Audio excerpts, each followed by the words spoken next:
क से कबूतर, ख से खरगोश, ग से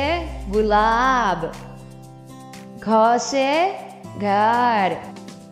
अंग से खाली, च से चरखा,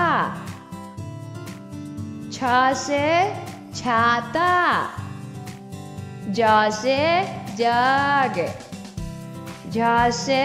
झंडा, तिया खाली,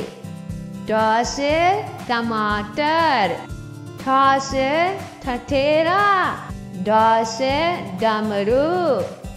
ढ से ढक्कन, मूर्धन्य से खाली, थ से तरबूज, थ से थर्मस, द से दवाद, ध से धनुष, न से नल, प से पतंग, फ से फल, ब से बकरी, भ से भालू, म से मछली,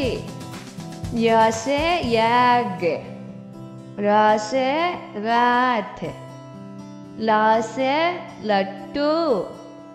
व से वक, स से सलगम, स से षटकोण, स से सपेरा, ह से हाथी, अक्ष से क्षत्रिय, त्र से त्रिशूल, ज्ञ से ज्ञानी,